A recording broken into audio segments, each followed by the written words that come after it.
সুদূর দাম্মাম শহর থেকে আমাকে নিয়ে বাইতুল্লাহ তওয়াফের জন্য এসেছে। আমি ছোট মানুষ, মা আমাকে মায়ের সঙ্গে বাইতুল্লাহর ভিতরে প্রবেশ করার নাই। আমারে মা তাওয়াফের এক সাইডে রাইখা আমার আম্মা তাওয়াফ করতে গিয়েছেন। কারণ হলো মা বলেছে, সন্তান তুমি বাইতুল্লাহর মুজিজা তুমি জানো না, বাইতুল্লাহর সম্মান তুমি রক্ষা করতে পারবা না। এর সন্তান তুমি বাইরে থাকো, আমি গিয়া তাওয়াফ করি। আম্মা যান তাওয়াফ করার জন্য চলে গেল। তাওয়াফ করে আসলো সন্তানের খোঁজে। আয়েশা দেখে সন্তান নাই। সন্তানটাকে খুঁজে খুঁজে খুঁজে খুঁজে পায় না। দূর থেকে তাকায় দেখে সন্তান ঘুরে ঘুরে আল্লাহর ঘর তাওয়াফ করে। আম্মা যান ডাক দিয়ে বলে, সন্তান তুমি ওখানে গেলা কেন? এত নিষেধ করেছি, তুমি আবার সেখানে গেলা। তুমি সেখানে যাইবা না, এখানে তোমারে বসায় রাখছি, এই জায়গায় তুমি বসে থাকো। এবার সন্তানকে আম্মা যান ওই বাইতুল্লাহর বাহিরে মাথা ফের এক সাইডে বসায় রাখা আম্মা যান ভিতরে আবার প্রবেশ করলো। আবার বাইতুল্লাহ তাওয়াফ করা শুরু করলো। আবার তাওয়াফ শেষে সন্তানের কাছে ফিরে এসে দেখে সন্তান জায়গায় নেই। এই সন্তানটা শোনো, এটা তোমাদের জেনারেশনের গল্প, এটা কোন অন্য জেনারেশনের কথা না। তাকে দেখো না শাইখ আব্দুর রহমান আস-সুদাইস আছে কিনা? আছে নেই? ওই আব্দুর রহমান আস-সুদাইস আবার বাইরে বসে আছে, তাওয়াফ করতে গেছে। আম্মা যান খুঁজতে আসছে, সন্তান নাই। অনেক খোঁজাখুঁজির পরে আবার তাকায় দেখে সন্তান তাওয়াফ করতেছে। এবার সন্তানকে আবার ধরে নিয়ে আসলো। সন্তানকে ধরে নিয়ে আসে, সন্তানকে বলে, সন্তান তোমাকে না এখানে বসিয়ে রাখছি, তুমি তো বাইতুল্লাহর মুজিজা বুঝবা না, সম্মান বুঝবা না। হে সন্তান তুমি এখানে কেন তুমি ওখানে যাও? এবার সন্তানকে ডাক, সন্তান আম্মা জানকে ডাক দেওয়া বলে, আম্মা জান আমি ওই সুদূর দাম্মাম শহরে এত শত শত বালাখানা দেখেছি আম্মা জান, বাইতুল্লাহর মতো ঘর আমি পৃথিবীতে দেখি না। হে আম্মা জান বাইতুল্লাহ আমার পছন্দ হয়ে গেছে আম্মা জান, বাইতুল্লাহ আমার ভালো লেগেছে। বাইতুল্লাহর মহব্বতে আমি বারবার তাওয়াফ করতে যাই। এবার শেখ আব্দুর রহমান আস-সুদাইসের আম্মা জান বাইতুল্লাহর গিলাফের মধ্যে এক হাত রেখে সন্তানের মাথায় আরেক হাত রেখে আল্লাহর কাছে ডাক দিয়া বলে, ওগো মালিক তুমি নাকি মা বাবার দোয়া করো না। ওগো আল্লাহ আমার সন্তান তোমার ঘরকে পছন্দ করেছে। ওগো আল্লাহ তুমি যেহেতু মা বাবার দোয়া পেলো না, আমি বাইতুল্লাহর মধ্যে ওই গিলাফের মধ্যে এক হাত রাইখা আরেক হাত আমার সন্তানের মাথার উপর রাইখা আল্লাহ তোমার কাছে দোয়া করতেছি। ওগো মালিক মা বাবার দোয়া যত তুমি ফেলো না,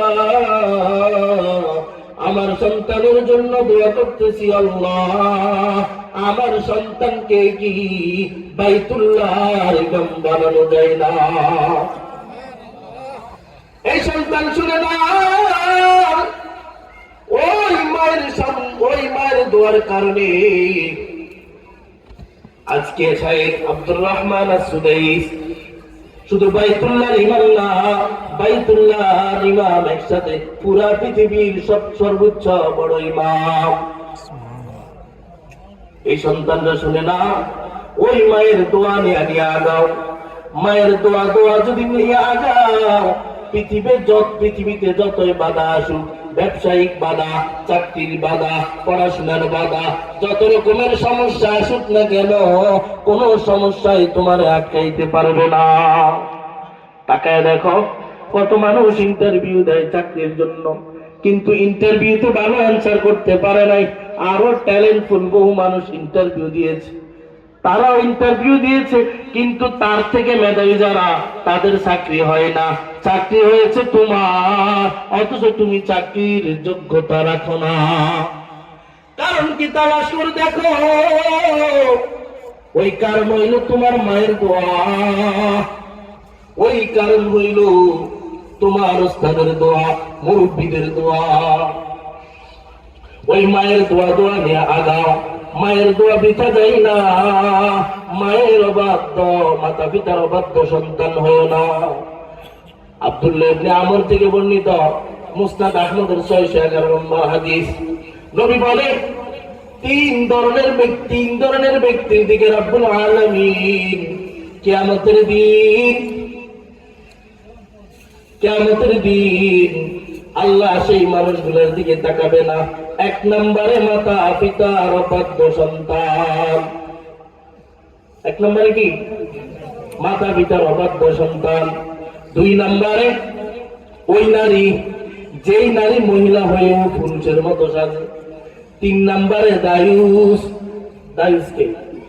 দায়ুস হইল ওই পুরুষ, যেই পুরুষের সামনে, তার বিবির সামনে তার বিবিকে অন্য পুরুষরা দেখে, কিন্তু সেই পুরুষ বাধা দেয় না।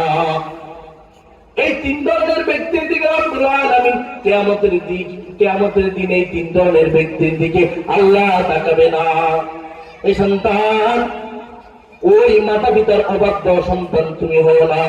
যেখানে যাইবা আম্মা, মা বাবার দোয়া নিয়ে আগাও। মা বাবার দোয়ার মধ্যে অনেক বড় বরকত।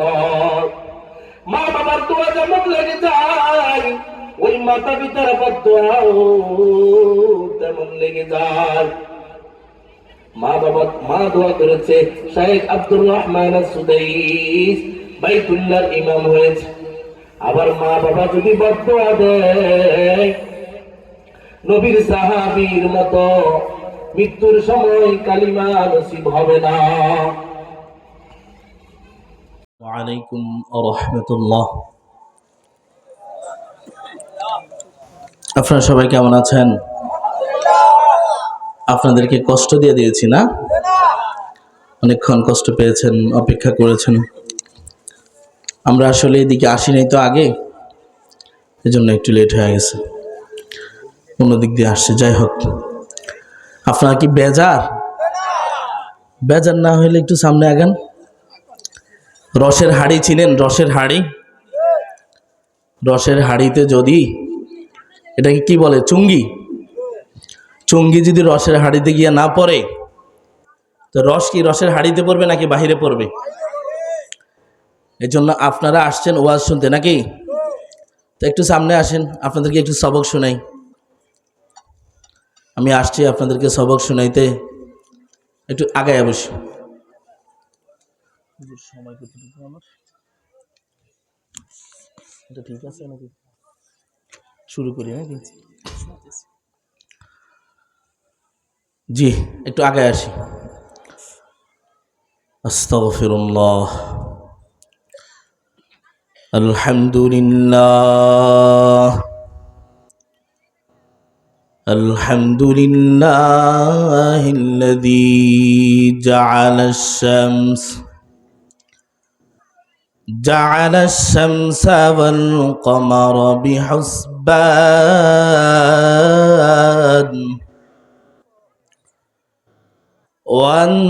والنجم والشجر يسجدان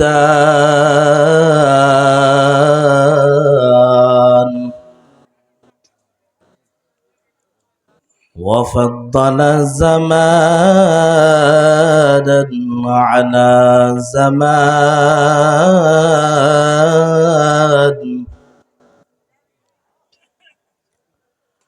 كما فضل مكانا على مكان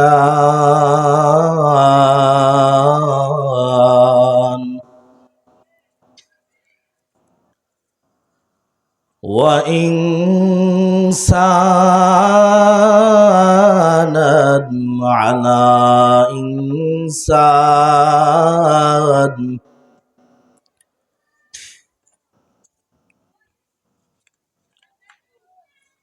ونشهد أن لا إله إلا الله وحده لا شريك له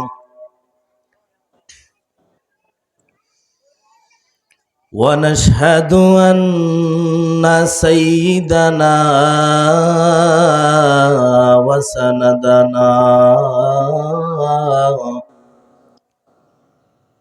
وسندنا وحبيبنا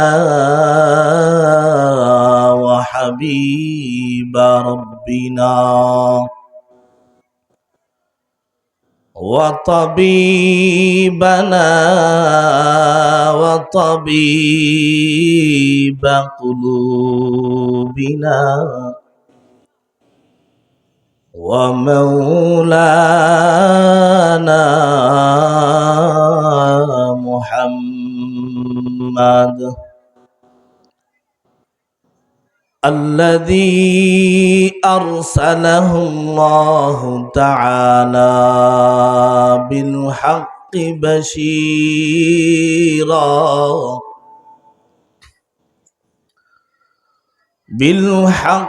بشيرا ونذيرا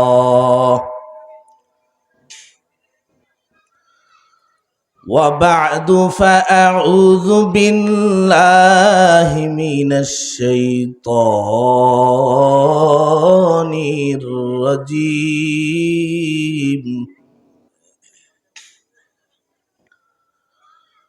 بسم الله الرحمن الرحيم وقضى ربك ألا تعبدوا إلا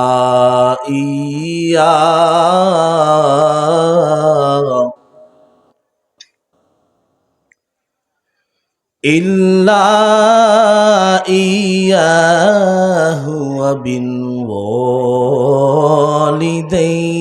إحسانا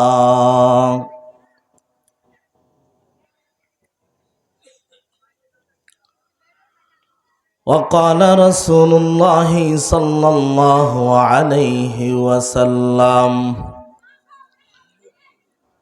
من ولد له ولد فليحسن اسمه وأدبه إلى آخر الحديث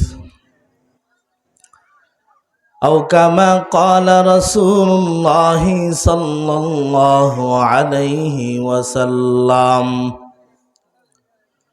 صدق الله مولانا العظيم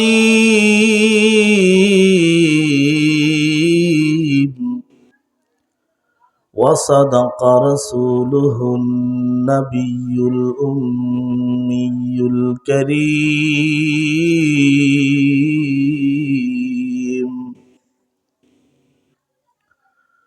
मोहम्मद ने आकर कुफर को मिटाया,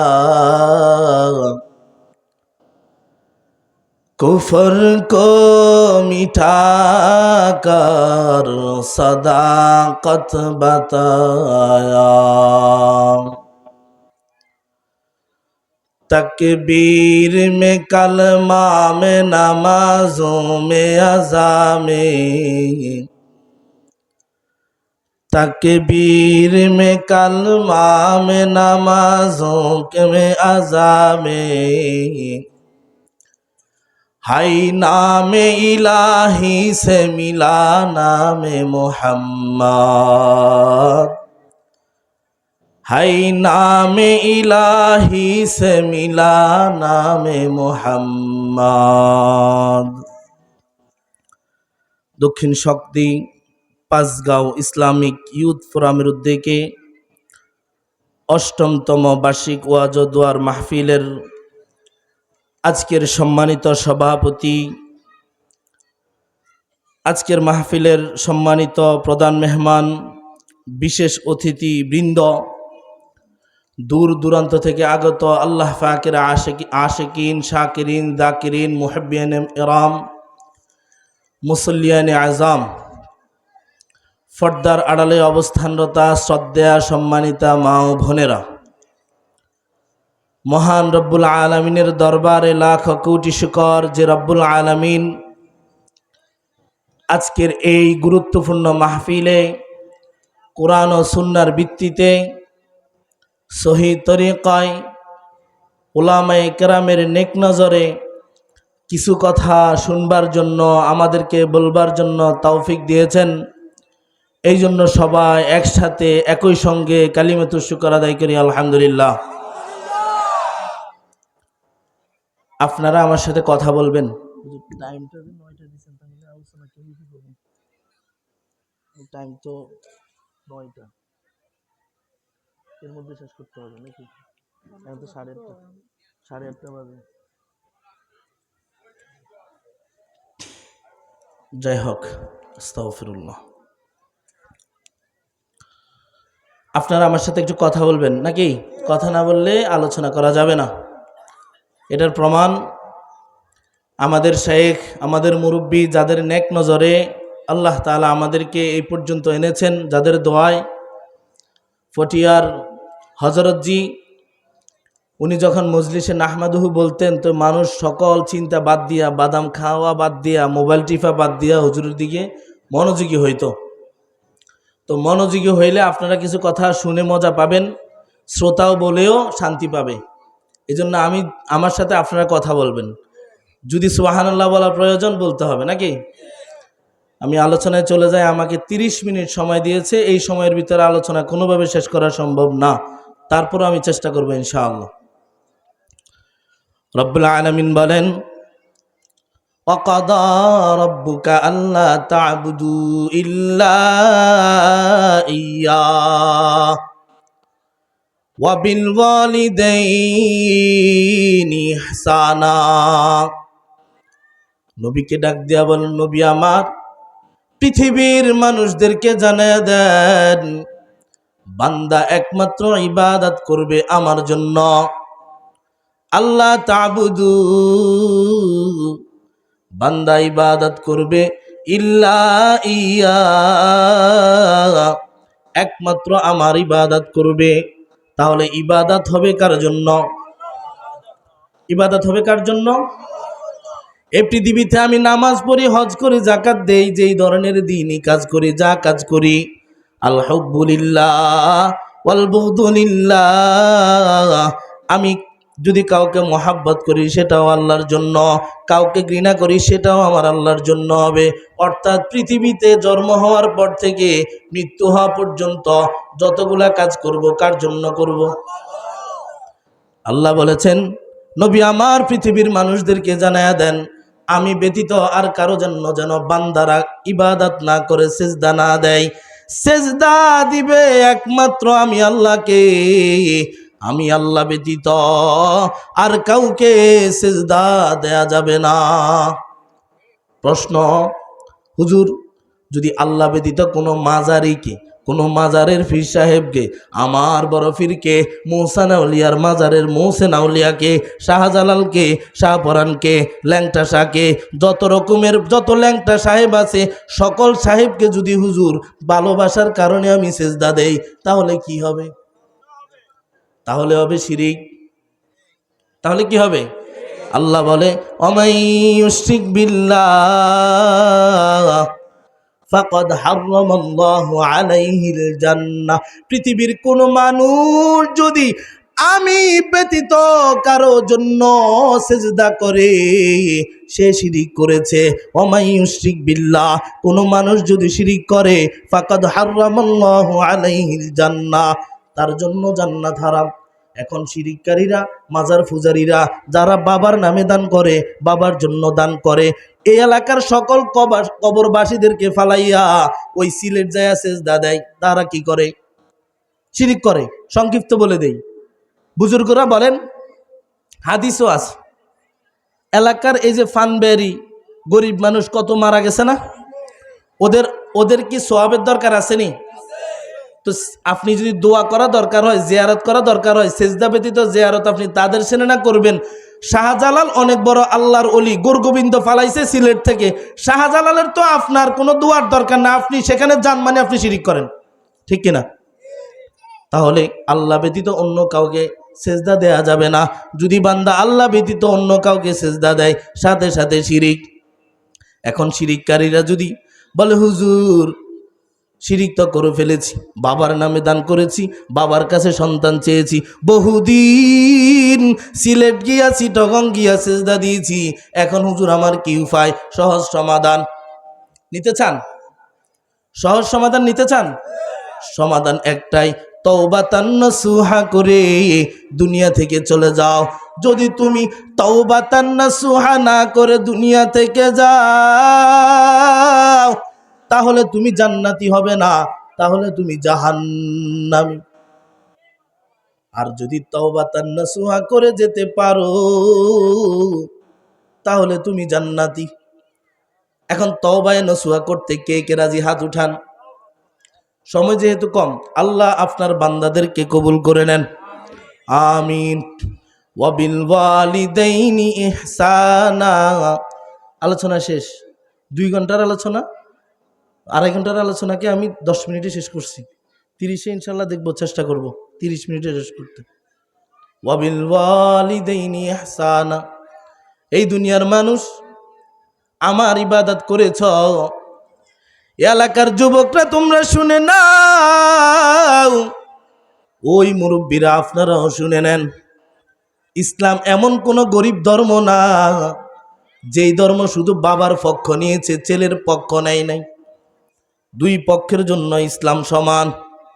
ছেলেদেরকে বলেছে ওয়াবিল ওয়ালিদাইনি ইহসানা, আমার ইবাদত শেষ করছিস, এবার মাতা পিতার খেদমত কর। আমার হুকুম আদায় করেছ, এবার মাতা পিতার খেদমত করো। তাহলে একটা কথা তোমরা যুবকরা বলো, এই যুবকরা তোমরা চিল্লায়া বলবা, আল্লাহ আল্লাহর পরে কাদেরকে সম্মান দিয়েছে? চিল্লায়া বলতে হবে তো। সমস্যা তো যুবকদেরকে নিয়ে, কারণ প্রত্যেকটা গ্রামে গ্রামে, প্রত্যেকটা শহরে বন্দরে, এলাকায় এলাকায় একটা মাত্র সমস্যা, সন্তানরা মা বাবার খেদমত করে না, ঠিক কিনা? এখন তোমরা যদি বলো হুজুর আমরা খেদমত করি, তাহলে বাংলাদেশে এত বৃদ্ধাশ্রম প্রতিষ্ঠা হইল কেন? বলো। যদি তোমরা বলো আমরা খেদমত করি, পরিপূর্ণভাবে খেদমত করি, তাহলে বাংলাদেশে বৃদ্ধাশ্রমের প্রয়োজন কেন? ওই একটা বৃদ্ধাশ্রমের নেতাকে, মালিককে অনেকদিন ফ্যাসিস্ট সরকার জেলের মধ্যেও রেখেছে।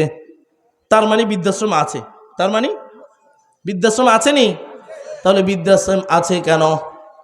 এর জন্য দায়ী তোমরা সন্তানরা, কারণ তোমরা তোমাদের মা বাবার খেদমত করো না। কতগুলা রেল স্টেশনে ওই আদরের মা,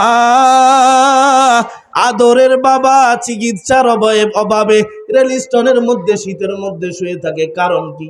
খেদমত করার কারণ। কারণ কি? কারণ একটাই, তোমরা খেদমত করো না। আল্লাহ বলেছেন ওয়াবিল ওয়ালিদাইনি ইহসানা, এই দুনিয়ার সন্তানরা মাতা পিতার খেদমত পরিপূর্ণভাবে করো। এখন সন্তানরা কয় হুজুর শুধু আমাদের কথা কইছে ইসলাম, আমাদের মা বাবার কথা কি কিছু কয় নাই? হ্যাঁ হ্যাঁ কয়েছে, বলেছে তোমাদের মা বাবার কথাও বলেছে। কি বলেছে ইসলাম? ইসলাম বলেছে তোমাকে সন্তান দিয়েছি। নবী আমার বলে মান ওয়ালাদালাহু ওয়ালাদুন, মান উলিদালাহু ওয়ালাদুন। কোন বাবা যদি কোনো সন্তানের মালিক হয়, কোন যুবকের যদি কোনো সন্তান হয়, কোন মানুষের কোনো যদি সন্তান হয়, মান উলিদালাহু ওয়ালাদুন ফালইউহসিন ইসমুহু ওয়া আদ্দাবা ফালইউহসিন ইসমুহু, তার নাম রাখো। ইসলাম বলেছে ফালইউহসিন ইসমুহু, তার নাম রাখো সুন্দর নাম। সাগর রাখিও না, বৃষ্টি রাখিও না, আরো কত রকমের খারাপ নাম আছে, সময়ের কারণে বলতে পারবো না। ওই সকল নাম রাখবা না। কি নাম রাখবা? আব্দুল্লাহ, আব্দুর রহমান, আমার আল্লাহর কাছে সবচেয়ে প্রিয় নাম। এই নামে নাম রাখবা। নাম রেখে দিবা আব্দুল্লাহ ইবনে ওমর, আব্দুল্লাহ ইবনে আবু বকর, আব্দুল্লাহ ইবনে জহির, সমস্যা হবে? এলাকার সব ছেলের সাথে তার বাবার নাম লেগে যাবে। আব্দুর রহমান ইবনে আউফ, আব্দুর রহমান ইবনে আব্দুল করিম, আব্দুর রহমান ইবনে আব্দুল সত্তার, সমস্যা হবে? সমস্যা হবে না। ইসলাম বলেছে এই বাবারা শুনে নাও, যদি তুমি তোমার সন্তানের হক পেতে চাও, সন্তানের খেদমত পেতে চাও, করণীয় একটা, সন্তানকে মানুষের মতো মানুষ বানায় নাও। আজকের বাবারা, আজকের মারা এই সন্তানদেরকে খারাপ বানানোর পিছনে দুইজন মানুষ দায়ী। কে কে? মা এবং বাবা। কারণ কি? নবী বলেছেন নাম রাখার জন্য সুন্দর নাম রাখে না। ফালইউহসিন ইসমুহু ওয়া আদ্দাবা ফাইদা বালাগা ফালিয়াজাওয়াজ। সন্তান যখন বড় হয়ে যাবে বিয়ে করাও। বিয়ে করানোটা ঠিক না।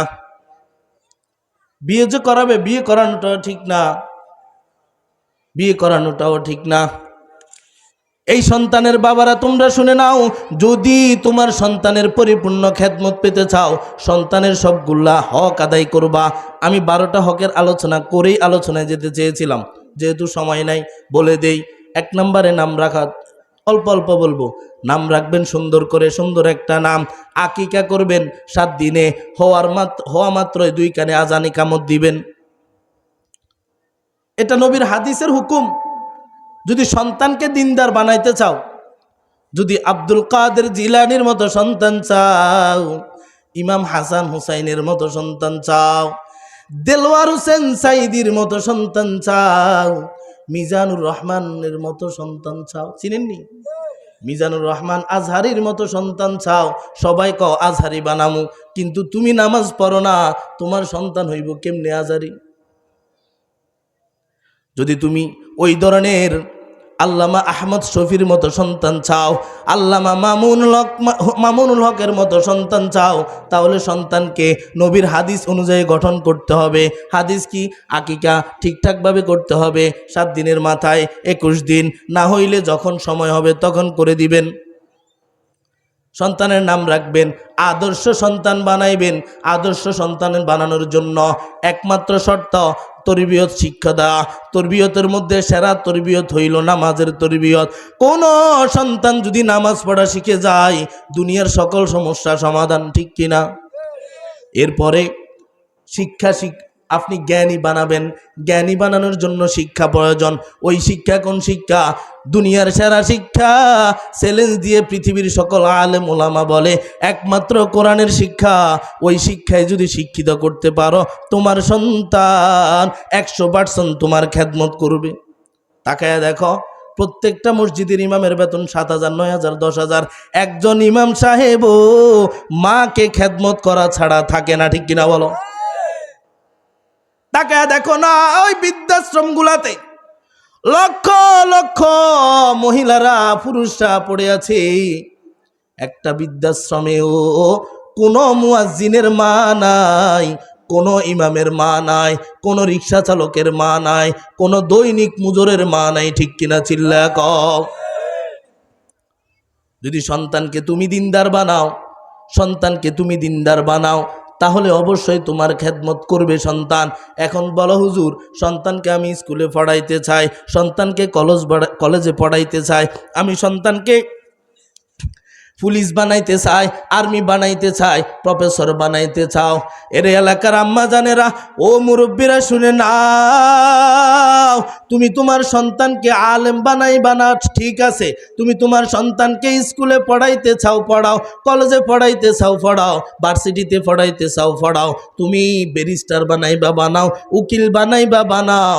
তবে সর্বপ্রথম তোমার কাছে একটা দাবি, তুমি তোমার সন্তানকে নুরানি অথবা কোনো মাদ্রাসায় 3য় শ্রেণী পর্যন্ত সন্তানকে পড়ানোর পর স্কুলে নিয়ে যাও, ভার্সিটিতে নিয়ে যাও, কোনো সমস্যা নাই। এখন 3য় শ্রেণী পর্যন্ত কি শিখবে? 3য় শ্রেণী পর্যন্ত তোমার ছেলে আল্লাহকে শিখবে। আমাদের শিখা দরকার কাকে? আল্লাহকে চিনবে। আমার নবীকে চিনবে, ইসলামকে চিনবে, অতটুকু জ্ঞান প্রয়োজন ইসলামের উপরে চলার জন্য। ঘুম থেকে উঠা থেকে আবার ঘুমানো পর্যন্ত যেইটুকু জ্ঞান প্রয়োজন এই সময়ের ভিতরে, এই জ্ঞানটুকু তৃতীয় শ্রেণী থেকে বাচ্চা শিখে নিবে, ঠিক কিনা কও? এখন তো তুমি তোমার পোলারে কিন্ডার গার্ডেনে পড়াইবা, বান্দর বানাইবা, তোমার ছেলেকে তার জন্য তুমি কোরআন শিখাও না। এই আম্মা জানারা শুনে নাও, ওই ছোট অবস্থায় তুমি তোমার সন্তানকে যদি দিন না শিখাও, তোমার সন্তান বড় হওয়ার পর তোমার গলায় ঐশীর মতো চুরি চালানো ছাড়া অন্য কোনো কাজ করবে না, ঠিক কিনা কও? ঐশী কি মাদ্রাসা ছাত্রী ছিল? ঐশী মাদ্রাসার ছাত্র ছিল? কয়দিন আগে ওই গাজীপুরে বাপে সন্তানরে কোপায়া কোপায়া মারছে। কোন মাদ্রাসার ছাত্র? কারণ কি ছিল? সন্তান নেশা করত, নেশার টাকা দিতে পারে না। সন্তানের কারণে বাবা অসহ্য হয়ে সন্তানকে কুড়াল দিয়া কোপাইছে। এরে সন্তানরা শুনে নাও, এই বাবারা এত নিষ্ঠুর না।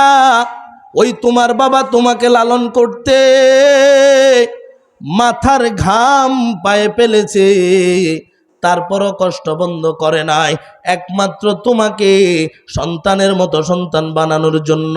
কতটুকু কষ্ট পাইলে কোনো বাবা তার সন্তানের বুকের উপরে কুড়াল চালায়? কতটুকু কষ্ট পাইলে?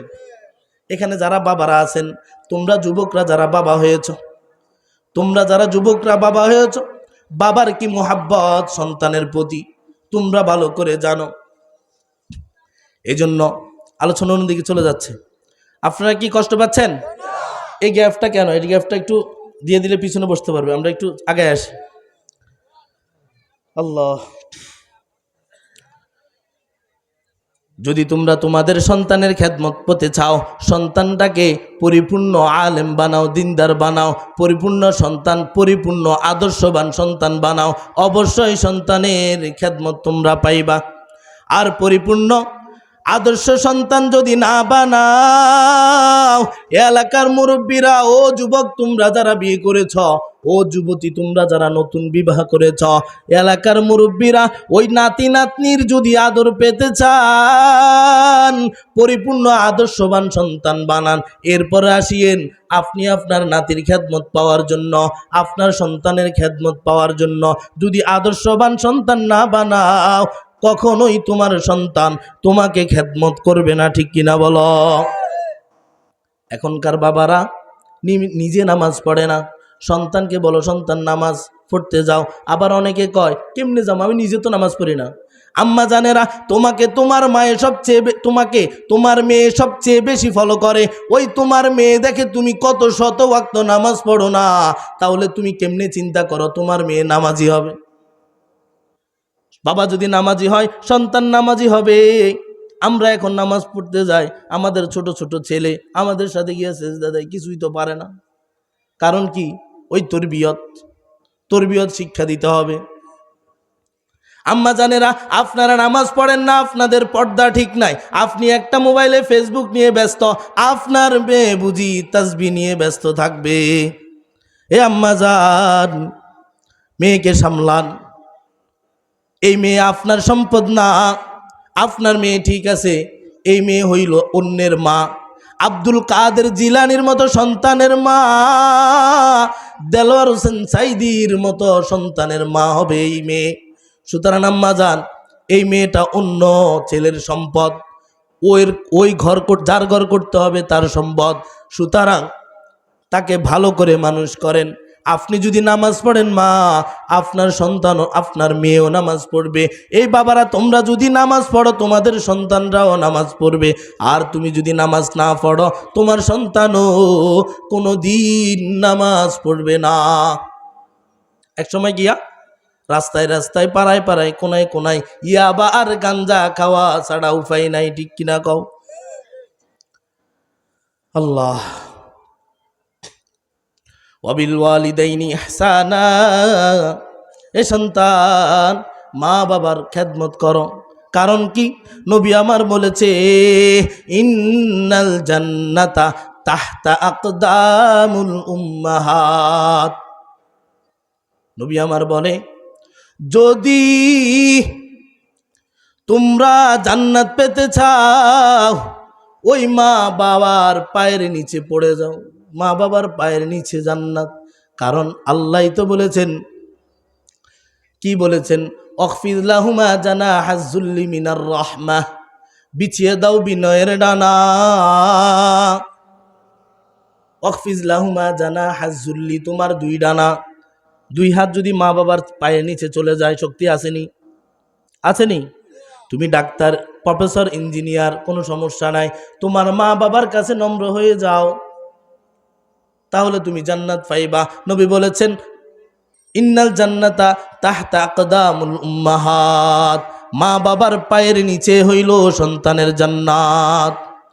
এলাকার সন্তানরা শুনে নাও, ওই মা বাবার খেদমত যদি পরিপূর্ণভাবে আদায় করো, মা বাবার খেদমত যদি পরিপূর্ণভাবে আদায় করো, তুমি চাকরিতে যাও, ইন্টারভিউ দাও, ইন্টারভিউতে টিকে যাইবা।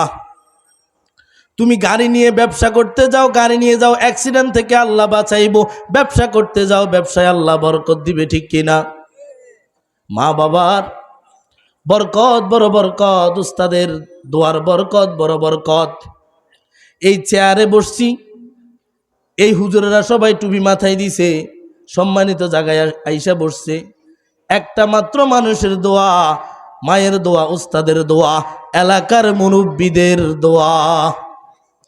ওই মায়ের দোয়া, উস্তাদের দোয়া, এলাকার মুরব্বীদের দোয়া যদি না থাকতো, আমাদের কারো দ্বারা এই জায়গায় আসা সম্ভব না, ঠিক কিনা? ওই বাইতুল্লাহর ইমামের দিকে তাকায়া দেখো, বাঙ্গা বাঙ্গা কণ্ঠ, তেমন কোনো সুর নাই, কণ্ঠে তেমন কোনো সুর নাই, কিন্তু যখন তেলাওয়াত শুরু করে, তেলাওয়াত শুরু করার পর মনে হয় যেন এখনই কোরআন নাজিল হয়। বাইতুল্লাহর ইমামের তেলাওয়াতের যখন তেলাওয়াত শুরু হয়, মুসল্লি বৃদ্ধ মানুষরা নামাজে দাঁড়ায়, তারাবি, কতটুকু কতটুকু তেলাওয়াত করে। একজন মানুষও তো নামাজ ছেড়ে যায় না, মুরব্বীরা বসে যায়, আবার বসে থেকে দাঁড়ায় যায়, নামাজে দাঁড়ায় আছে, ওই কোরআন, মধুর কোরআন শুনে। ওই বাইতুল্লাহর ইমাম কেমন ইমাম জানোনি? 41 বছর হয়ে গেল, আজও পর্যন্ত কোনো লোকমা খাই নাই। ওই বাইতুল্লাহর ইমাম শুধু বাইতুল্লাহর ইমাম না, মক্কারও ইমাম, মদিনারও ইমাম, পৃথিবীর সেরা ইমাম। আল্লাহ বানাইছেন মায়ের দোয়ায়, কার দোয়ায়? বাইতুল্লাহর ইমামকে প্রশ্ন করা হলো, ও বাইতুল্লাহর ইমাম, আপনি এত বড় সম্মানিত ইমাম হইলেন, আপনি এত বড় স্থান পেয়েছেন, মাকাম পেয়েছেন, কার দোয়ায়, কার দোয়ায়? বাইতুল্লাহর ইমাম ডাক দিয়া বলে, এই সাংবাদিক শুনো, আমার কোনো কামালিয়াত না, আমার এলমও এত বেশি না, হেলমও এত বেশি না, একমাত্র আমার মায়ের দোয়াই আজকে আমি বাইতুল্লাহর ইমাম। এই সন্তানরা শুনে নাও, পৃথিবীতে তুমি কি চাও? এখনকার যুবকের সবচেয়ে টার্গেট টাকা। আইফোন কেমনে 4টা কিনা যায়, R15 কেমনে কিনা যায়, টাকা, শুধু টাকা। এই সন্তানরা শুনে নাও, যত টাকা প্রয়োজন আমার আল্লাহ দিয়ে দিবে। সর্বপ্রথম আমার আল্লাহর হক আদায় করো, তারপরে মাতা পিতার হক আদায় করো। এই দুইটা জিনিস যদি ঠিক হয়, যা চাও আমার আল্লাহ দিয়ে দিবে, ঠিক কিনা? ওই বাইতুল্লাহর ইমাম বলে, আমি তেমন কোনো ইলমওয়ালা না, 6 বছর বয়সে আমার মা ওই সুদূর দাম্মাম শহর থেকে আমাকে নিয়ে বাইতুল্লাহ তওয়াফের জন্য এসেছে। আমি ছোট মানুষ, মা আমাকে মায়ের সঙ্গে বাইতুল্লাহর ভিতরে প্রবেশ করার নাই। আমারে মাতাফের এক সাইডে রাইখা আমার আম্মা তাওয়াফ করতে গিয়েছেন। কারণ কি? কারণ হলো, মা বলেছে, সন্তান তুমি বাইতুল্লাহর মুজিজা তুমি জানো না, বাইতুল্লাহর সম্মান তুমি রক্ষা করতে পারবা না। এর সন্তান তুমি বাইরে থাকো, আমি গিয়া তাওয়াফ করি। আম্মা জান তাওয়াফ করার জন্য চলে গেল। তাওয়াফ করে আসলো সন্তানের খোঁজে, আইসা দেখে সন্তান নাই। সন্তানটাকে খুঁজে খুঁজে খুঁজে খুঁজে পায় না। দূর থেকে তাকায় দেখে সন্তান ঘুরে ঘুরে আল্লাহর ঘর তাওয়াফ করে। আম্মা জান ডাক দিয়া বলে, সন্তান তুমি ওখানে গেলা কেন? এত নিষেধ করেছি, তুমি আবার সেখানে গেলা।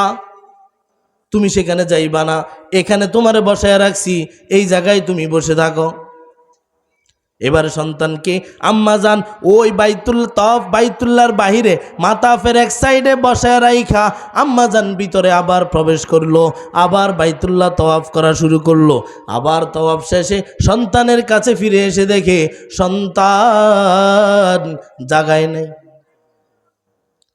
এই সন্তানরা শুনো, এটা তোমাদের জেনারেশনের গল্প, এটা কোনো অন্য জেনারেশনের কথা না। তাকায় দেখো না শায়েখ আব্দুর রহমান সুদাইস আছে কিনা? আছেনি?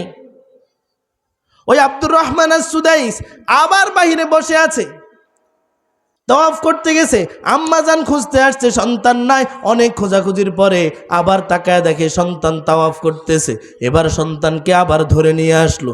সন্তানকে ধরে এনে নিয়ে আসে, সন্তানকে বলে, সন্তান তোমাকে না এখানে বসিয়ে রাখছি, তুমি তো বাইতুল্লাহর মুজিজা বুঝবা না, সম্মান বুঝবা না। হে সন্তান তুমি এখানে কেন? কেন তুমি ওখানে যাও? এবার সন্তানকে ডাক, সন্তান আম্মা জানকে ডাক দিয়া বলে, আম্মা জান আমি ওই সুদূর দাম্মাম শহরে এত শত শত বালাখানা দেখেছি আম্মা জান, বাইতুল্লাহর মতো ঘর আমি পৃথিবীতে দেখি নাই। এ আম্মা জান বাইতুল্লাহ আমার পছন্দ হয়ে গেছে আম্মা জান,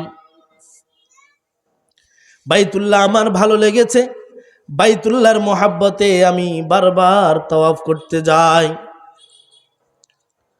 এবার শায়েখ আব্দুর রহমান সুদাইসের আম্মা জান বাইতুল্লাহর গিলাফের মধ্যে এক হাত রেখে সন্তানের মাথায় আরেক হাত রেখে আল্লাহর কাছে ডাক দিয়া বলে, ওগো মালিক তুমি নাকি মা বাবার দোয়া ফেলো না, ওগো আল্লাহ আমার সন্তান তোমার ঘরকে পছন্দ করেছে, ওগো আল্লাহ তুমি যেহেতু মা বাবার দোয়া ফেলো না, আমি বাইতুল্লাহর মধ্যে ওই গিলাফের মধ্যে এক হাত রাইখা আরেক হাত আমার সন্তানের মাথার উপর রাইখা আল্লাহ তোমার কাছে দোয়া করতেছি, ওগো মালিক মা বাবার দোয়া যেহেতু তুমি ফেলো না,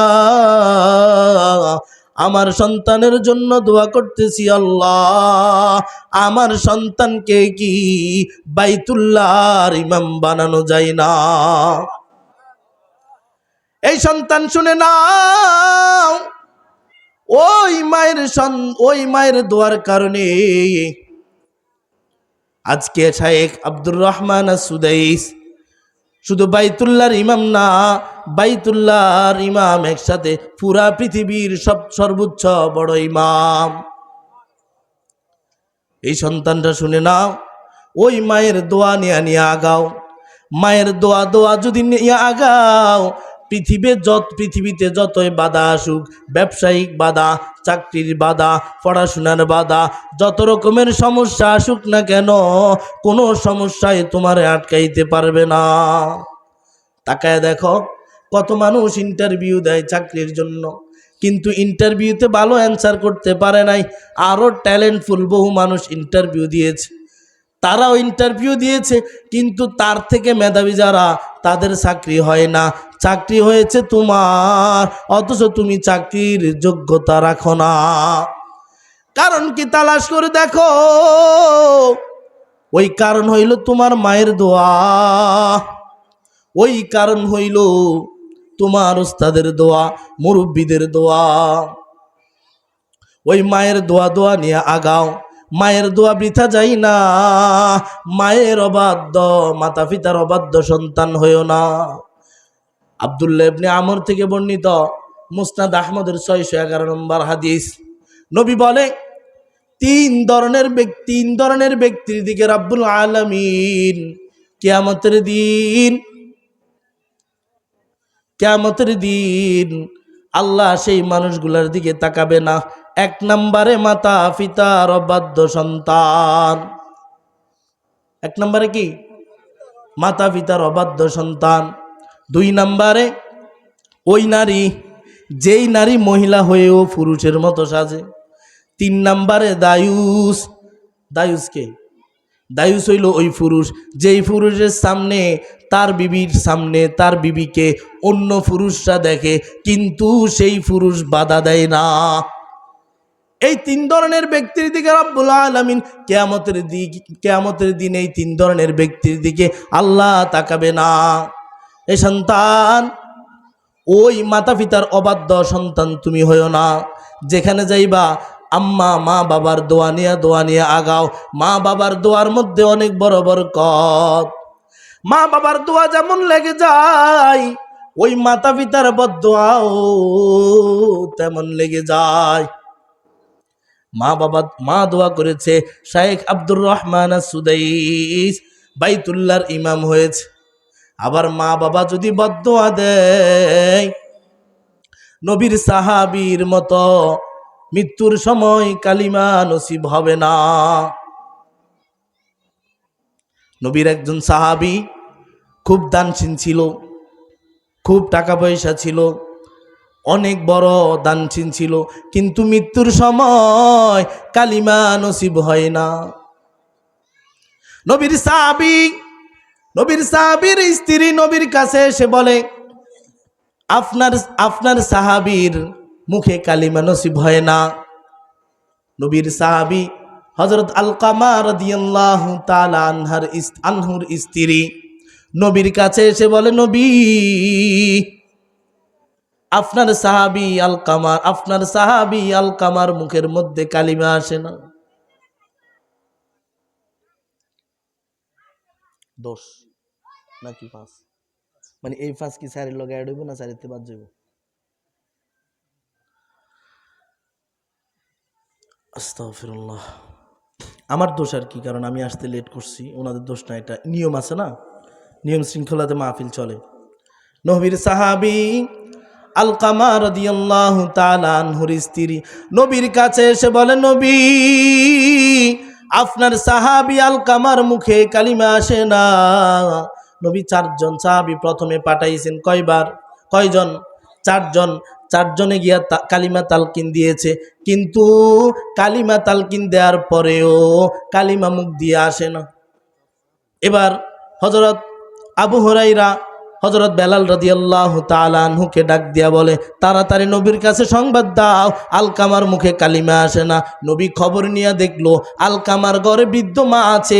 বৃদ্ধ মাকে এনে জিজ্ঞেস করলো, ও বুড়ি মা, তোমার সন্তান কি তোমার খেদমত করতে কিনা? সংক্ষিপ্ত করে ফেলছি, তোমার সন্তান কি তোমার খেদমত করতো কিনা? এবার বুড়িমা ডাক দিয়া বলে, হুজুর, আপনি আমার মনের কথা বলেছেন। আমার সন্তান এই বিয়ে করানোর পর, ওই সুন্দরী বউ পাওয়ার পর আর আমার খেদমত সন্তান করে না। এর সন্তান শুনে নাও, সুন্দরী বউ পেয়ে আজকে তুমি তোমার ওই আদরের মা বাবাকে ভুলে গিয়েছো। ওই আদরের মা বাবাকে ভুলে গিয়ে আজকে তুমি তাদের খেদমত করে না।